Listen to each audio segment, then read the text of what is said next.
السلام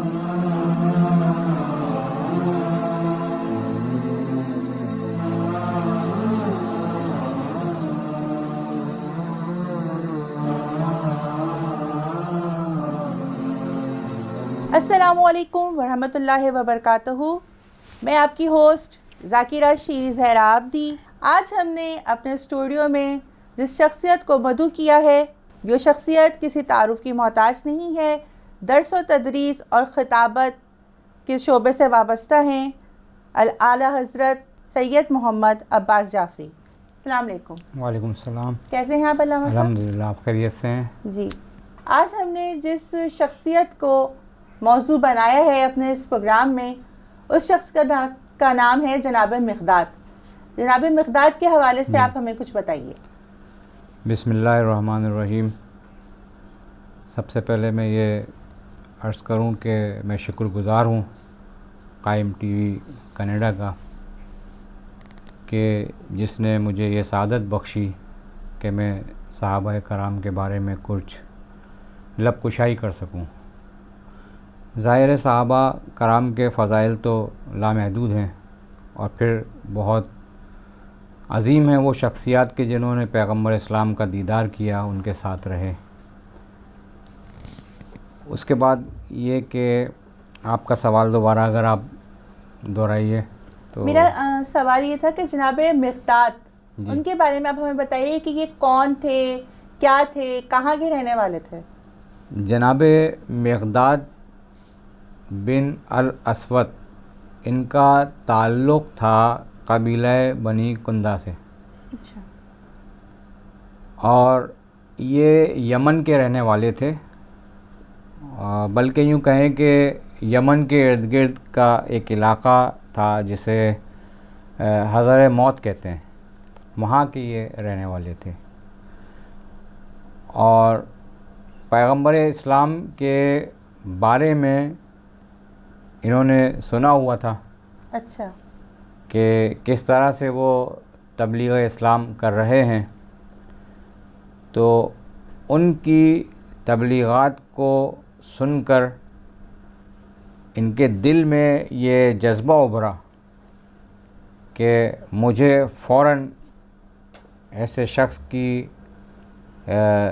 شخص کے اوپر ایمان لے آنا چاہیے کہ جس کی تبلیغ اس انداز سے ہو رہی ہو، کہ جس کی تبلیغ کی گواہی دل دے رہا ہو. تو یہ وہاں سے اپنے حضر موت سے نکل کر یہ مدینہ تشریف لے آئے، اور پھر بارگاہ رسالت میں شرف یاب ہوئے، اور پھر انہوں نے اسلام قبول کیا. علامہ صاحب، آپ ہمیں یہ بتائیے کہ جناب مقداد رسول اللہ سے کتنی محبت کرتے تھے اور آل رسول سے کتنی محبت کرتے تھے؟ رسول اللہ سے جناب مقداد کی محبت کا عالم یہ تھا کہ پیغمبر اسلام کے ساتھ ہر معرکے میں جاں فشانی کا کردار ادا کرنے کے لیے حاضر رہتے تھے. حتیٰ کہ غزوہ بدر، جہاں پر پیغمبر اسلام، جو تاریخ اسلام کی پہلی جنگ ہے، جی، اور 17 رمضان کو ہوئی، 2 ہجری کو ہوئی، اس میں ان کا بہت کردار جو ہے وہ بہت اہم ہے. جہاں پر اللہ نے یہ ارشاد فرمایا کہ پیغمبر اسلام نے جب دعا کے لیے ہاتھ اٹھائے اور یہ کہا کہ پروردگار، یہ مٹھی بھر مسلمان ہیں، اگر آج اس صفحہ ہستی سے مٹ گئے تو اس زمین پر تیرا کوئی نام لینے والا نہیں ہوگا. اور اس کے بعد آپ نے 2 رکعت نماز پڑھ کے جب دعا کی تو پروردگار عالم نے اس جنگ بدر میں، جس کا میں 2-4 لفظوں میں آپ کے سامنے بیان کروں، کہ وہاں پر پروردگار عالم نے جنگ بدر میں اللہ تعالیٰ کے رسول کی دعا قبول کی. اور کیونکہ ظاہر ہے کہ ہمارا عقیدہ ہے کہ رسول مستجاب الدعوات ہوتا ہے، بے شک، تو وہاں پر پروردگار عالم نے یہ ارشاد فرمایا جب رسول نے دعا کی کہ انی ممدکم بألف من الملائکہ، کہ رسول میں ہزار ملائکہ کے ذریعے تمہاری مدد کروں گا۔ سبحان اللہ۔ اب یہاں پر ایک بات یہ بھی ذہن میں آتی ہے کہ جو ملائکہ روز اول جناب آدم کی تخلیق کے وقت وہ یہ کہہ رہے تھے کہ پروردگار یہ تو اس کو خلیفہ بنا رہا ہے زمین پر بہت خوبصورت، کہ جو خون ریزی کرے گا، اور پھر یہاں پر اللہ کہہ رہا ہے کہ جنگ بدر میں ہزار ملائکہ بھیجوں گا۔ تو اب یہاں ظاہر ہے ملائکہ جب آئیں گے تو خون ریزی کریں گے، اس کے علاوہ اور کیا کریں گے؟ تو روز اول ملائکہ کو خون ریزی پر اعتراض تھا، اور یہاں خون ریزی کرنے کے لیے اللہ کہہ رہا ہے کہ ہزار ملائکہ بھیجوں گا۔ تو شاید یہ جواب ہو کہ وہاں آدم کی محبت تھی، یہاں علی کی محبت ہے۔ سبحان اللہ، سبحان اللہ۔ تو یہ بھی ہو سکتا ہے۔ اور پھر یہ کہ حیرت انگیز بات یہ ہے کہ ہزار ملائکہ کا لشکر جو آیا تو وہ سب کا سب جو ہے وہ علی کی شکل میں آیا۔ تاریخیں گواہ ہیں اس بات کی اچھا، کہ جس کافر کو بھی مرتے ہوئے کافر کو جب اٹھایا جاتا تھا کہ تجھے کس نے مارا تو وہ یہی کہتا تھا کہ مجھے علی نے مارا۔ سبحان اللہ، سبحان اللہ۔ ہر کافر، یا تو پھر اللہ تعالیٰ یہ کہہ رہا تھا کہ کافروں تم دنیا سے نہیں جاؤ گے جب تک تم علی علی نہیں کہہ لو گے۔ سبحان اللہ، سبحان اللہ۔ تو وہاں پر جناب مقداد کا کردار بہت اہم رہا ہے، اور انہوں نے جنگ بدر کے مارکے میں کچھ کتابیں، کچھ روایات ایسی ہیں کہ جناب مقداد جنگ بدر میں صفحہ اول کے مارکہ کردار میں شریک تھے، لیکن ظاہر ہے کہ جنگ بدر میں کردار مولا کائنات ایک اپنا مقام ہے۔ تو اتنی محبت رسول اللہ سے کیا کرتے تھے کہ جان دینے کے لیے تیار رہتے تھے کسی بھی مارکے میں۔ جیسے علامہ صاحب ابھی آپ ملائکہ کی اگر بات کر رہے تھے تو ایک پوائنٹ جو میرے ذہن میں آیا ہے میں آپ سے ڈسکس کرتی ہوں، شاید آپ اس کو کلیئر کر سکیں، کہ ابھی آپ کہہ رہے تھے کہ فرشتوں نے اس وقت شور مچایا جب جناب آدم کو خلق کیا جا رہا تھا کہ یہ زمین پہ جا کے فتنہ و فساد برپا کرے گا، اور پھر آپ نے ابھی کہا کہ جنگ بدر میں ملائکہ آئے تھے اور انہوں نے آ کر نصرت کی تھی رسول اللہ کی، یعنی مدد کے لیے بھیجا پروردگار عالم نے۔ اب مجھے یہ بتائیے کہ ہمارے ہاں تو عام طور پہ یہ کانسیپٹ ہے کہ یہ جو ملائکہ ہوتے ہیں یہ اطاعت جبری کا شکار ہیں، مطلب جو ملک جب سے خلق ہوا ہے ملک اگر جو سجدے میں ہے وہ سجدہ کر رہا ہے، جو تسبیح میں ہے وہ تسبیح کر رہا ہے، جو رکوع میں ہے وہ رکوع کر رہا ہے۔ تو یہ کون سے ملک تھے جو نصرت کے لیے آ رہے تھے؟ کبھی حسنین کی مبارکباد دینے کے لیے آ رہے تھے، کبھی زائر حسین کی مطلب اسے وہاں پہنچانے کے لیے آ رہے ہیں۔ یہ کون سے ملائکہ ہیں کہ جن کے لیے پروردگار عالم نے اپنے ہی بنائے ہوئے ملائکہ کو کہ جو اطاعت جبری کا شکار ہیں، کہ یہ ان سے ہٹ کر ملائکہ ہیں؟ نہیں، یہ یقیناً وہی ملائکہ ہیں جو روز اول موجود تھے۔ اب یہ ظاہر ہے کہ اطاعت الہی ہے کہ جو سجدہ کر رہا ہے وہ سجدے میں، جو رکوع کر رہا ہے وہ رکوع میں۔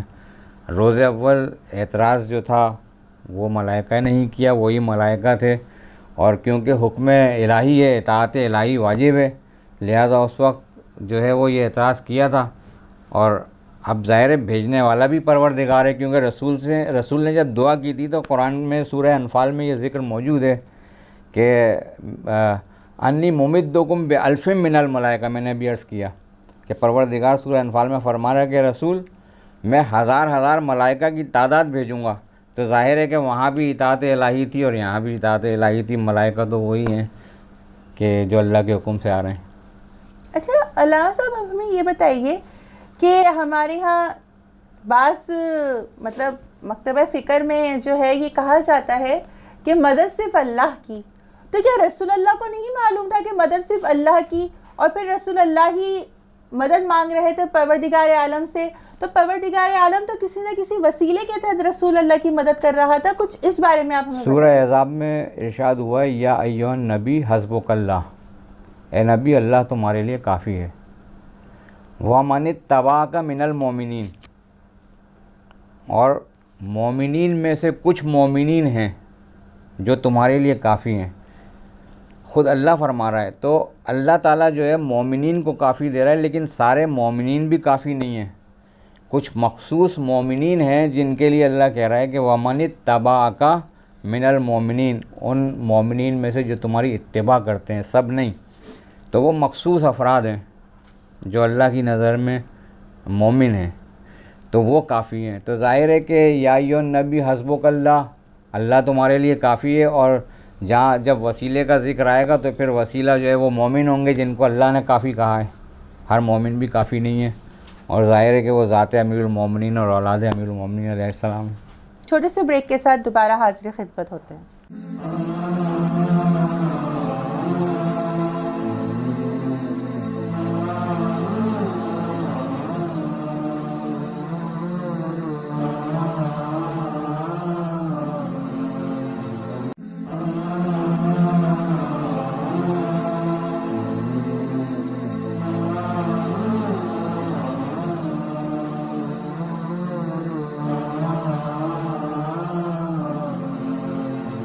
کہ چھوٹے سے بریک کے بعد میں آپ کی ہوسٹ حاضر خدمت ہوں۔ جی قبلہ، ہم جناب مقداد کے بارے میں بات کر رہے تھے۔ جی، ابھی ہم جناب مقداد کے بارے میں بات کر رہے تھے، اور ابھی جب میں ان کا ذکر کر رہا تھا تو میرے ذہن میں ایک بات اور بھی آ گئی جو اس وقت نہیں آئی تھی، کہ جناب مقداد جو ہیں جب وہ کسی شخص کے ساتھ جا کے ان کے ساتھ رہائش پذیر ہوئے تھے، تو اس وقت جو ہے ان کو جس کے ساتھ وہ رہائش پذیر تھے، اب اس میں بھی دو باتیں، یا تو ان کے ساتھ بچپن گزرا ہے یا ان کے ساتھ رہتے تھے، تو وہ شخص کا نام اسود تھا، جس کی وجہ سے جناب مقداد کو الاسود کہا جانے لگا۔ دوسری ایک چیز یہ کہ جناب مقداد کا کردار محمد و آل محمد کی نظر میں اور ان کی محبت کا ذکر، تو آپ اس بات سے اندازہ لگا لیجئے کہ جناب مقداد ایک دفعہ بیٹھے ہوئے تھے، تشریف فرما تھے، تو کسی نے چھیڑنے کے لیے یہ جملہ کہا کہ مقداد تم شادی کیوں نہیں کر لیتے؟ تو جناب مقداد نے برجستہ اس سے کہا، کہنے لگے کہ تو اپنی بیٹی دے دے۔ اب جب انہوں نے یہ کہا کہ تو اپنی بیٹی دے دے، تو جس سے یہ جملہ کہا تھا اسے برا لگا، وہ برہم ہوا۔ تو جناب مقداد نے کہا کہ اس میں برہم ہونے کی کیا بات ہے؟ پھر وہ بات وہاں ختم ہو گئی، اور وہاں سے آپ پیغمبر اسلام کے پاس تشریف فرما ہوئے۔ اب پیغمبر اسلام کی نظر میں اگر دیکھنا ہے جناب مقداد کا مرتبہ، تو آپ یہ دیکھیے کہ کتنی محبت پیغمبر اسلام کرتے تھے، کہ جناب مقداد نے جب وہاں اگر یہ واقعہ بیان کیا کہ اس طرح سے یہ مجھ سے کہا اور میں نے جواب دیا تو وہ شخص برہم ہو گیا، تو پیغمبر اسلام نے کہا کہ اگر کوئی تجھے بیٹی نہیں دیتا تو نہ دے، میں تیری شادی کرواتا ہوں، میں تیرا عقد کرواؤں گا۔ اور اس کے بعد پیغمبر اسلام نے اپنے چچا کی بیٹی ضباء بنت زبیر بن عبد المطلب سے عقد کروایا، اچھا، اور پھر ان کی شادی خود رسول اللہ صلی اللہ علیہ وسلم نے کروائی۔ تو یہ تو محبتی رسول اللہ کی جناب مقداد کے ساتھ، کہ آپ اتنا ان کو پسند کرتے تھے۔ اس کے بعد آپ یہ دیکھیے کہ جناب مقداد کس طرح سے محبت کرتے تھے آل محمد کے ساتھ، کہ جب پہلی خلافت جب ملی ہے تو اس وقت جناب مقداد نے اور کچھ افراد تھے جنہوں نے یہ اعتراض کیا، بلکہ اگر میں چھٹے امام علیہ السلام کی روایت عرض کروں تو کسی نے میرے مولا سے سوال کیا تھا کہ جب خلافت اولیٰ ملی تھی تو کیا کسی نے اس بات پر اعتراض نہیں کیا؟ تو میرے چھٹے امام نے یہ ارشاد فرمایا تھا کہ 12 افراد تھے جنہوں نے اس پر اعتراض کیا تھا، اور اعتراض کرنے کا مقصد ہی یہ ہے کہ وہ محمد و آل محمد سے اتنی محبت کرتے تھے، اور یہاں تک 12 افراد کے وہ نام لیے تھے انہوں نے، اور اس کے بعد ان افراد نے جن میں مقداد خصوصاً شامل تھے، تو یہ بات کی تھی کہ اگر خلافت پر بیٹھنے والا اگر خلافت پر بیٹھے گا تو ہم اس پر اعتراض کریں گے، ہم ممبر پر بیٹھنے نہیں دیں گے۔ تو اس سے بڑھ کر اور کیا محبت ہوگی جناب مقداد کی اولاد رسول سے اور آل محمد سے، کہ وہ اپنے مولا اور اپنے ائمہ کا حق جو چھن رہا تھا اس کو برداشت نہیں کر سکتے تھے، اور پھر مولا نے جو ہے وہ ان کو روکا۔ اور ایک موقع وہ بھی آیا کہ جب یہ کہا کہ ہم آپ کو چھوڑنے والے نہیں ہیں، پیغمبر اسلام سے فرمایا ہم آپ کو چھوڑنے والے نہیں ہیں، اور یہ نہیں سمجھیے کہ جس طرح موسیٰ کی قوم نے موسیٰ کو یہ کہہ کر چھوڑ دیا تھا کہ اے موسیٰ جاؤ تم جانو اور تمہارا رب جانے، ہم آپ کو اس طرح سے چھوڑنے والے نہیں ہیں، ہماری جانیں آپ پر قربان ہوں۔ تو یہ محبت تھی اولاد رسول اور آل رسول سے اور پیغمبر اسلام سے۔ قبلہ آپ ہمیں یہ بتائیے کہ بعد رسول جناب سیدہ کی جو شہادت ہوتی ہے اور جن بھی حالات میں جناب سیدہ اس دنیا سے جاتی ہیں، وہ حالات اور پھر جناب سیدہ کی وصیت جو انہوں نے مولا کائنات سے فرمائی کہ یا علی فلاں فلاں فلاں میرے جنازے پہ نہ آئے، تو کیا جناب مقداد جناب سیدہ کی نماز جنازہ میں شریک تھے؟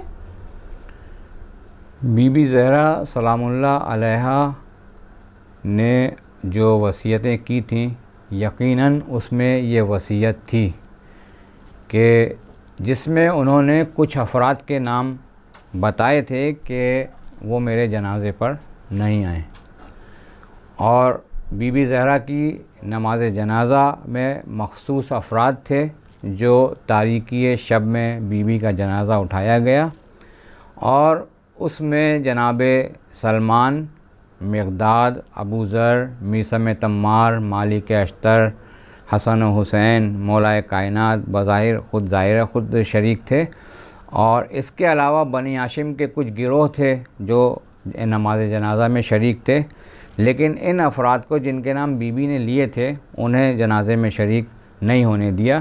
ہاں تواریخ میں یہ ملتا ہے کہ جب ان کو پتہ چلا کہ جنازہ پڑھا دیا گیا ہے، بی بی کی تدفین بھی ہو گئی ہے، تو وہ آئے اور قبر کھولنا چاہا، تو اس وقت میرے مولا نے کیفیت یہ تھی کہ منہ سے کف نکل رہا تھا اور حالت طیش میں تھے، اور کہا کہ اب مجھے کوئی روکنے والا نہیں ہے، اس لیے اگر بنت رسول کی شان میں کوئی گستاخی ہوئی، یہ کہا جا رہا ہے کہ ہم نماز پڑھیں گے، تو اب علی یہ برداشت نہیں کر سکتا، اور اگر علی کی تلوار اب نکل گئی میان سے، تو اب اسے کوئی روکنے والا نہیں ہے۔ تو جناب مقداد یقیناً بی بی کی نماز جنازہ میں شریک تھے۔ کہ جناب سیدہ کا راضی ہونا اتنا ضروری ہے کہ اگر جناب سیدہ کسی سے ناراض ہو جائیں تو پھر کیا مولا علی اور رسول اللہ بھی اس شخص سے ناراض ہو جاتے ہیں؟ میں یہ سمجھتا ہوں کہ ایک روایت ہے کہ اللہ تعالیٰ نے یہ جو کائنات کو تخلیق کیا ہے، یہ کہتے ہیں کہ رسول اگر تو نہ ہوتا تو یہ کائنات خلق نہ ہوتی، لیکن ایک روایت وہ ہے کہ اے علی اور اے محمد، اگر فاطمہ نہ ہوتی تو میں تم دونوں کو خلق نہ کرتا یا کائنات کو خلق نہ کرتا، اس طرح کی ایک روایت گزری ہے میری نظر سے۔ تو ظاہر ہے کہ بی بی روز شفیع جزا ہیں، اور بی بی کا غضبناک ہونا بالکل بجا ہے، اور جب تک وہ معاف نہیں کریں گی اللہ کسی کو معاف نہیں کرے گا۔ اور دوسری بات یہ کہ آپ حقوق العباد کو ہی دیکھ لیجیے، اگر ہم آج اپنے زمانے میں اپنے طور پر اپنے آپ کو دیکھتے ہیں حقوق العباد میں، کہ اگر آپ کسی کے ساتھ ظلم کر رہے ہیں تو جب تک وہ واحد شخص جس کے ساتھ آپ نے ظلم کیا ہے یا اس کی غیبت کی ہے وہ آپ کو معاف نہیں کرے گا، اللہ تعالیٰ معاف نہیں کرے گا، باوجود اس کے کہ وہ خالق ہے، وہ ہر کام کر سکتا ہے، لیکن یہ اختیار دیا کہ جب تک وہ معاف نہیں کرے گا اللہ معاف نہیں کرے گا۔ تو پھر یہ تو وہ محترم ہستی ہے کہ جس کے لیے کائنات کو خلق کیا ہے، اور وہ بھی اگر کسی سے ناراض ہو کر گئی ہے تو ناممکن ہے کہ اللہ اس کو معاف کر دے۔ اپنے پروگرام سے اپنی ہوسٹ ذاکرہ شیری زہرا عابدی کو اجازت دیجیے، والسلام۔